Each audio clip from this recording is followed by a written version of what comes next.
How you going, guys? So I think I've mentioned to you the other day, we've got the drainage put into the house. I'm now today putting the insulation up on the roof, and I'll screw that down. So the insulation is this reflective sheet here. So that'll be going up on the roof. I'll screw that down, and the roof plumber will be here in about 2 days. So that'll be the two low sides of the roof. So both sides of the roof. Once he's sheeted that, I'll then come in and lay the insulation across the top roof and do the wall pelmets. So that's the side bits that go sort of up there to the top roof. I'll put those on, and the top sheeting or the top insulation, and then he'll come back and finish off the roof sheeting for the top part. Once that's done, he'll do all the rainwater and everything, obviously, and the barge capping and ridge capping and everything else. He'll do all that. Once that's done, the shed is finished. So I do have around the outside of the meter box, I'm just showing the inside now, but on the outside of the meter box, I'll be putting some flashing around there, put the hardware on the door, get that finished off, and hang the roller door. That'll be the very last thing I do, is put the roller door up, and then we've got a shed, which is great. Then I can get the electrician in and get some lighting and sockets and everything put in, and we'll get our internet. I'll put that up on the roof. So we're using Starlink internet because we're regional here. There's no wide internet or anything like that. There is another satellite one around, but it's not very good. We've used it before. We will be putting Starlink up on the roof, and I'll do another video separately on that. Excited to see how that goes. I've read all good things, so we'll see what transpires there. So yeah, for the moment, I'm going to get up and start putting this sheeting up on the roof. So I'm about to start rolling the insulation out up onto the roof. So I just worked out I'm going to need 3 runs of this, and I'll overlap a bit on each one. So starting at the bottom, working my way up. That way, if there is any water or anything that leaks through to the insulation, it'll flow right through to the bottom and go out the bottom. I'm not worried about it going under the insulation then. The stuff we're using is the same as what we put on the walls. So it's a Kingspan product, Insulbreak 70. So it's basically a foil liner. It's got a foam insert inside, and then another foil on the outside. And I think you saw earlier, it's like a pink sort of colour on the outside. It's a bit more anti-glare. It's not a sponsored video, so we're not sponsored by these guys. We're paying full price for this stuff. I've been really happy with it so far. Fairly easy to put up. So yeah, I really liked it. So, and the difference in here, when the sun is directly on a wall from the outside, makes a massive difference. It's so much cooler. So this is what we're using on the roof as well. So hopefully, middle of summer, we should be nice and comfortable inside the shed when we're working in here. What I'll be using to fix these onto the roof is these little clips, I guess, here.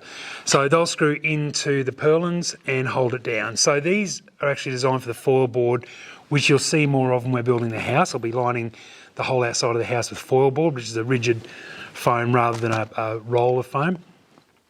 But yeah, these will just help hold this down for the next couple of days. We're not supposed to be getting any strong wind, but it should be fairly good. Like, these should hold pretty well just until the roofer comes in and puts the sheets up.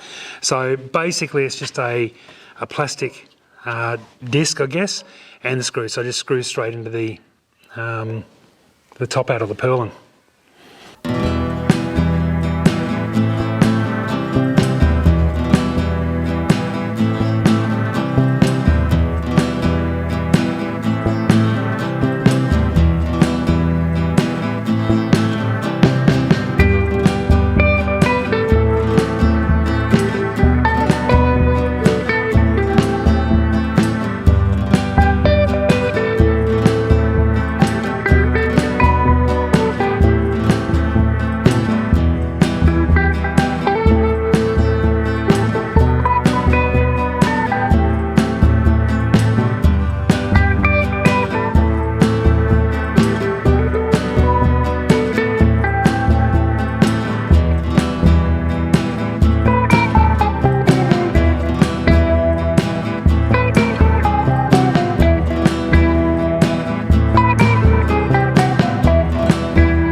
Thanks for watching today's video. Please share, like, and don't forget to subscribe. We'll see you again next time with 20 Acres to Home.